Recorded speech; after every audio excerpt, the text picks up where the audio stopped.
Yo, what's poppin', ladies and gentlemen? I'm back again to do my second video of the day. So I made sure to change my shirt and my hat so I don't confuse anybody into thinking that it's the exact same video from earlier. Anyways, welcome back to another segment of SportBook Buddy, where we try and find the sharpest edge for you to take a stab against the sportbook with. I'm Sports Dave. I put in the hard work necessary to make you knowledgeable, confident, and Vegas strong versus your sportsbook. I work with many different handicappers from all over with different styles and methods to try and put a little more extra dough in your bread box. Now, today is going to be a little different than what you might be used to from me, because you might be used to me talking nothing but baseball. But now that football is upon us, it's time to start talking some gridiron action. And for me, this is my favorite time of year because football is my favorite sport. And, you know, we also have college football going. We have NFL. We got baseball playoffs coming right up. We always seem to get a lot of good boxing matchups and MMA around this time of year. And basketball is not too far off into the distant future either. So today, we're only going to be talking some college football. And these are all for games that are happening tomorrow. So I'll note that today is Friday, August 30th, 2019. And also please note that the picks that we put out in these videos, it's not a group decision. Each handicapper that I mentioned stands on their own 2 feet to make the calls that they do. So if you like somebody's style or the method of their madness when it comes to picking these games, I would definitely recommend reaching out to these guys individually for a friend request on Facebook or SportBook Buddy or any of the other forms of communication I mentioned in these videos. We're going to be covering 4 games in college football today, and that's going down tomorrow, Saturday, August 31st, 2019. So let's dive in. So we're going to start with an early morning matchup. At least it's early to me, 9 a.m. on as far as West Coast Standard Time is going. East Carolina versus NC State. Line opened up with NC State laying 20 points in this game, according to some books, and it's actually dropped to 17. My buddy June Chang from Fade Familia is going to take the points and say thank you very much. June is taking the calculated risk of rolling with the Pirates in this one because he's a fan of the coaching staff. Now, head coach Mike Houston is looking to turn this program around after the Pirates went 1-7 last year. And he's hoping that having his defensive coordinator by his side, Bob Trott, is going to help that cause as well. Mike Houston brought both of his coordinators from James Madison, where he coached last season, and they went 9-4. The defense was definitely a strong point in the team's success. So for him, the math just doesn't seem to add up. June sees this being a much tighter ball game. The total is 53.5, and the spread's at 17, which just doesn't seem to add up to June. So all that being said, I also want to mention that June is very keen on following line movement, and some of his best plays come closer to game time. So you might want to visit him on Fade Familia. It's a group on Facebook, or just send him a direct friend request.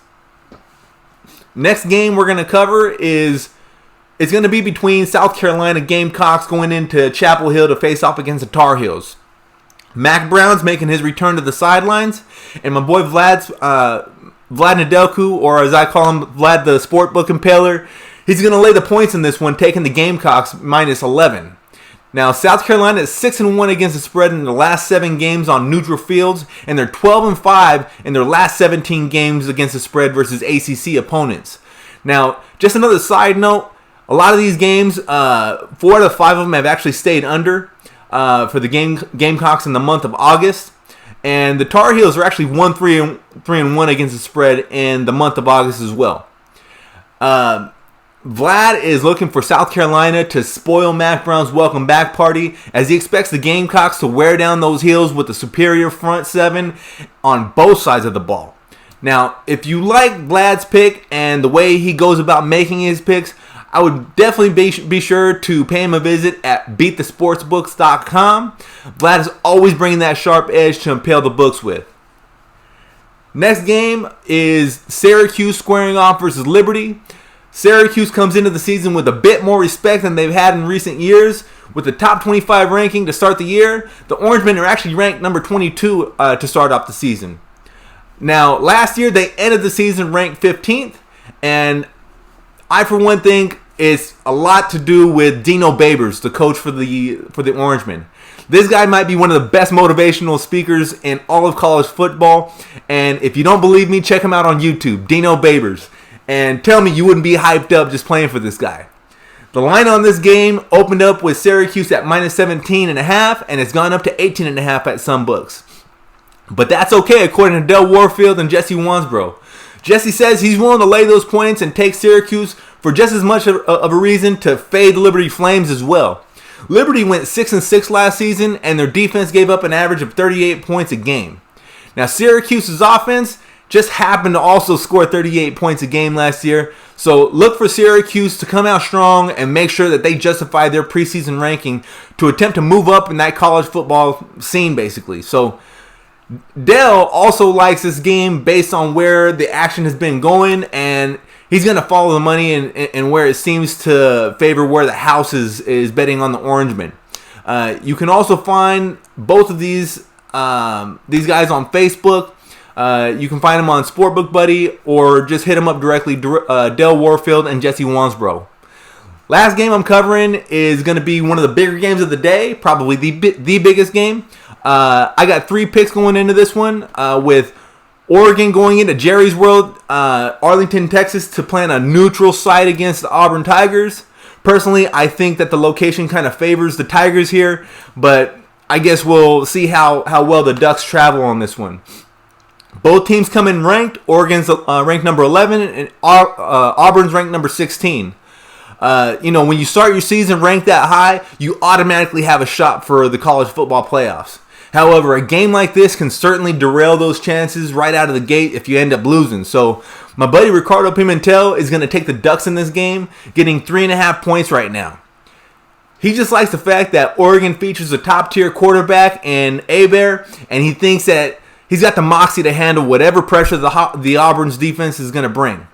He also pointed out that Auburn is starting a true freshman at quarterback in Bo Nix, and he believes that Oregon's defense is going to create enough problems for the Oregon Ducks to hold on to at least covering the 3.5 point spread, maybe even win.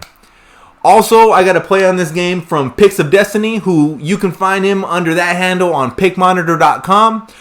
Picks of Destiny is going to play the total under 56 in this game, pointing out that Auburn coach Gus Malzahn has had a solid history of low-scoring affairs in the first couple weeks of a season. He expects that the trend's going to continue with true freshman Bo Nix at the helm. Look for Auburn to kind of start the kid off with an abbreviated version of the playbook to not overwhelm him and play a more of a ball control type of offense that will rely a lot more heavily on keeping the other team off the field, or the other offense off the field, and depend a little bit more on the Auburn defense. Oregon is also going to be without a couple of their wideouts possibly. So Picks of Destiny is going to go ahead and ride with the under on this one.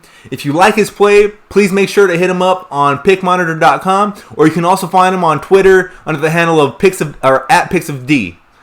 Now for me, I actually like the total for the first half at 27.5. I also think that this game's going to start off a little bit conservative. They're going to, shorten up the playbook for this true freshman. And it's going to be kind of like a boxing match where these guys are sizing each other up for the first couple rounds. So, me personally, I like the fact that, Oregon, they're 5-2-1 on the under in their last 8 games. And Auburn, they're also 6-1-2 on the under in their last 9 games. Plus, I always like to hunt for good opportunities at the beginning of football seasons to take an under, just simply based off of the fact that offenses do need a little more time to get in sync and find the rhythm, where defenses just to get to kind of go out there and go balls to the wall and just kind of wreak havoc. So that's my play on this game. It's under in the first half at 27.5. I want to thank all of my handicapper friends out there that took the time to send in their picks with their full analysis of why they like these picks enough to think that you're going to be cashing tickets at the end of the day. Please be sure to share this video on Facebook or subscribe to SportBook Buddy on YouTube. If you want to hear any more betting tips, picks, and strategies, I'm going to be covering college football every Friday, and starting next week, I'm also going to be doing my Sunday NFL picks on Saturdays. So keep your eyes peeled for that as well. Anyways, Thank you for tuning in, and I'll be back at it real soon. Good luck, guys.